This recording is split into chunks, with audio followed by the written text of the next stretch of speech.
जय श्रीकृष्ण मित्रांनो. स्वागत आहे तुमचं आमच्या यूट्यूब चॅनलवर. मित्रांनो, अहंकार ही अशी विनाशकारी भावना आहे, जी माणसाला अंधाराच्या दिशेने घेऊन जाते. ही भावना माणसाची विचारशक्ती मर्यादित करते. त्यामुळे तो ना स्वतःच्या चुका पाहू शकतो, ना त्या स्वीकारू शकतो. अहंकारी व्यक्ती स्वतःला नेहमी इतरांपेक्षा श्रेष्ठ समजतो आणि हाच विचार त्याला लोकांपासून दूर नेतो. अहंकारी माणूस ना कुणाचा सल्ला ऐकू इच्छितो ना टीका. त्याला वाटतं की तोच नेहमी बरोबर आहे. हा खोटा आत्मविश्वास माणसाला शिकवण्याच्या आणि सुधारण्याच्या संधीपासून वंचित ठेवतो.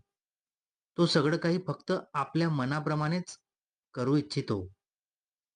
त्यामुळे त्याची विचारसरणी संकुचित होत जाते. हळू-हळू ही भावना त्याला एकटं करून टाकते.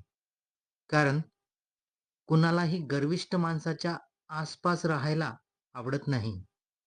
अहंकार माणसाला चुकीच्या मार्गावर नेतो आणि शेवटी विनाशाकडे ढकलतो. अहंकाराची अनेक रूप असतात. कधी तो अभिमान म्हणून दिसतो, कधी गर्व म्हणून, तर कधी श्रेष्ठत्वाच्या भावनेतून प्रकट होतो. पण त्याचा परिणाम नेहमी एकच असतो, तो म्हणजे विनाश. अहंकारामुळे माणसाच्या आयुष्यात अनेक समस्या निर्माण होतात. नातेसंबंध बिघडतात आणि यश मिळण्यात अडथळे येतात. अहंकारी माणूस इतरांना दुःख देतो आणि स्वतःही कधीच सुखी राहत नाही. तर चला मित्रांनो, आज या कथेच्या माध्यमातून आपण समजून घेऊया की आपल्या अहंकारावर नियंत्रण ठेवण्यासाठी आपण काय करू शकतो आणि त्यावर उपाय काय आहेत. मित्रांनो, आज आपण बोलणार आहोत त्या शत्रूबद्दल जो बाहेर नसतो, तो आपल्या घरात नसतो, तो आपल्या नातेवाईकांमध्येही नसतो. तो असतो आपल्या आत. त्याचं नाव आहे अहंकार. भगवान श्रीकृष्ण भगवद्गीतेत सांगतात, ज्या क्षणी माणूस मी आणि माझं यामध्ये अडकतो, त्या क्षणी त्याचा विनाश सुरू होतो. अहंकार माणसाला इतकं आंधळं करतो, की त्याला स्वतःच्या चुका दिसेनाशा होतात.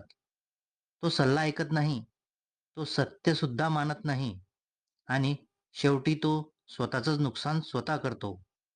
हा अहंकार म्हणजे काय? तर अहंकार म्हणजे स्वतःला सर्वश्रेष्ठ समजणं. माझ्याशिवाय काहीच होऊ शकत नाही, असं वाटणं. भगवान श्रीकृष्ण म्हणतात, प्रकृती सर्व कर्म करून घेते, पण अज्ञानी मनुष्य मी करतो असा अभिमान बाळगतो आणि फक्त निमित्त असतो. पण अहंकार आपल्याला मालक असल्याचा भास देतो. पण हा अहंकार कसा वाढतो? जेव्हा तुमच्याकडे पैसा येतो, लोक तुमची स्तुती करतात किंवा यश मिळतं, तेव्हा तुमचं मन हळूच म्हणतं, हे सगळं माझ्यामुळे आहे आणि इथेच तुमच्या पतनाची सुरुवात होते. कारण जे वर जातं ते खालीही येतं. मित्रांनो, याचे उदाहरण म्हणजे रावण, कंस आणि दुर्योधन. भगवान श्रीकृष्णांनी किती उदाहरणं आपल्याला दिली आहेत. रावणाचेच बघा, तो विद्वान, पराक्रमी आणि शिवभक्त. पण अहंकारामुळे त्याने सर्व काही गमावलं. तसाच कंस, त्याच्याकडे सत्ता होती, ताकद पण होती, पण अहंकारामुळे त्याने मृत्यू ओढवला. आणि दुर्योधन, जो संपूर्ण राज्य वाचवू शकत होता, पण मी चुकीचा नाही या अहंकाराने महाभारत घडवलं. दुर्योधनाकडे काय कमी होतं? विचार करा. तो राजकुमार होता. त्याच्या हातात सत्ता होती, सैन्य होतं, भाऊ, मित्र, मोठे योद्धे सगळे त्याच्या बाजूने होते. पण एक गोष्ट नव्हती, विनम्रता. पण ही समस्या कुठे सुरू झाली? तर दुर्योधनाला वाटायचं, मीच बरोबर आहे, माझ्यापेक्षा मोठा कोणीही नाही. पांडवांना काहीच हक्क नाही. हे खरे आहे की अहंकार माणसाला सत्य दिसू देत नाही. भगवान श्रीकृष्ण शांतीचा प्रस्ताव घेऊन आले. युद्ध टाळण्यासाठी स्वतः श्रीकृष्ण हस्तिनापुरात आले. कृष्ण म्हणाले, "पांडवांना संपूर्ण राज्य नको, फक्त 5 गाव द्या." कल्पना करा, युद्ध थांबू शकत होतं. लाखो लोकांचे जीव वाचू शकले असते.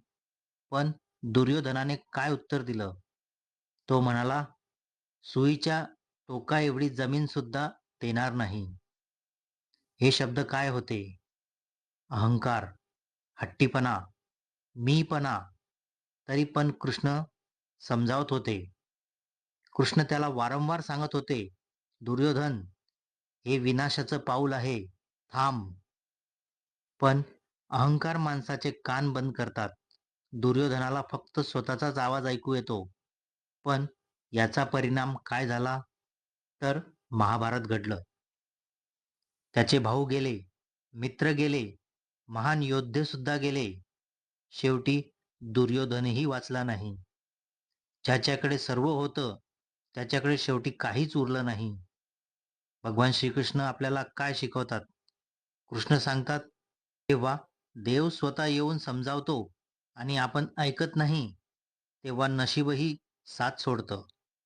अहंकाराचं खरं रूप काय आहे? अहंकार हा सुरुवातीला गोड वाटतो. तो सांगतो, "तू महान आहेस, तू श्रेष्ठ आहेस." पण शेवटी तो आपल्याला एकटं करतो. विचार करा, जर दुर्योधन त्या दिवशी थोडासा वाकला असता, तर महाभारत झालं असतं का? नाही. एक निर्णय आणि सगळं बदललं. मित्रांनो, आज आपल्यातही दुर्योधन आहे. जेव्हा आपण म्हणतो, "मीच बरोबर आहे, मी का माफी मागू?" तेव्हा युद्ध घरात सुरू होतं. नाती तुटतात, माणसे दुरावली जातात. तुमचं वाकणं म्हणजे हारणं नाही. भगवान श्रीकृष्ण सांगतात, वाकणं म्हणजे कमजोरी नाही, ते शहाणपण आहे. आयुष्यात जिंकूनही हरता येतं. दुर्योधनाला वाटलं तो जिंकतोय, पण शेवटी सगळंच हारला. कधी-कधी थोडं सोडणं हेच मोठं जिंकणं असतं. लक्षात ठेवण्यासारखी गोष्ट आहे, अहंकार तुम्हाला काही काळ राजा बनवेल, पण विनम्रता तुम्हाला आयुष्यभर लोकांच्या हृदयात ठेवेल. कधी एकटे बसून स्वतःलाच विचारा, मी कुठे हट्टीपणा करतोय? कोणाला दुखवतोय? कुठे मी ऐकत नाही? जर उत्तर मिळालं, तर आजच बदला. भगवान श्रीकृष्ण म्हणतात, ज्याला स्वतःवर नियंत्रण नाही, त्याचा विनाश निश्चित आहे. मित्रांनो, अहंकार सोडला तर आयुष्य खूप सुंदर होतं. नाती टिकतात आणि देवाची कृपा कायम राहते. अहंकार सर्वप्रथम आपली विचारशक्ती मारतो. नंतर तो आपले नाते तोडतो आणि शेवटी आपली शांती हिरावून घेतो. अहंकारी माणूस बाहेरून मजबूत दिसतो, पण आतून तो खूप कमजोर असतो. भगवान श्रीकृष्ण म्हणतात, "विनम्र व्हा. फळांनी भरलेले झाड खाली वाकतं, रिकामं झाड ताठ उभं राहतं."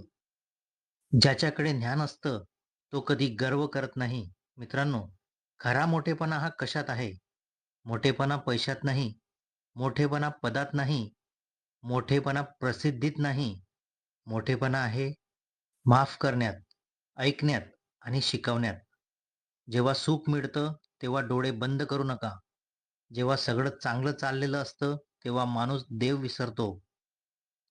स्वतःलाच देव समजू लागतो. पण वेळ बदलायला वेळ लागत नाही. भगवान श्रीकृष्ण सांगतात, परिस्थिती हीच खरा गुरु आहे. पण आयुष्यात हे दुःख का येतं? दुःख हे आपल्याला तोडायला येत नाही. ते आपल्याला जागं करायला येतं. जे सुख शिकवू शकत नाही, ते दुःख एका क्षणात शिकून जातं. फक्त तुम्ही विनम्र राहा आणि विनम्रतेची ताकद ओळखा. विनम्र माणूस नेहमी शिकत राहतो. तो चुका मान्य करतो. तो लोकांचा आदर करतो. म्हणून लोक त्याच्या सोबत उभे राहतात. अहंकार म्हणतो, मला सगळं माहीत आहे. विनम्रता म्हणते, मला अजून शिकायचं आहे. जीवनाचा नियम हाच आहे. आज जे तुमच्याकडे आहे, ते उद्या नसेल. म्हणून कधीच गर्व करू नका. जे दिलंय, ते देवाने दिलंय आणि तोच परत घेऊ शकतो. कधी-कधी स्वतःला प्रश्न विचारा, मी कुणाला कमी लेखतो का? मी सल्ला ऐकतो का? माझ्या यशामुळे मी बदलतो का?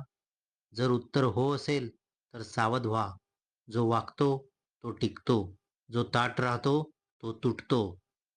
मित्रांनो, जर तुम्हाला आयुष्यात पुढे जायचं असेल, तर अहंकार सोडा, विनम्रता धरा, देवाला धन्यवाद द्या. यश तुमच्या मागे धावेल.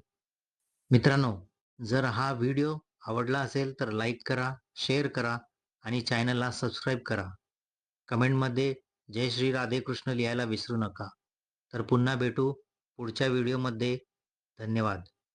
जय श्री कृष्ण.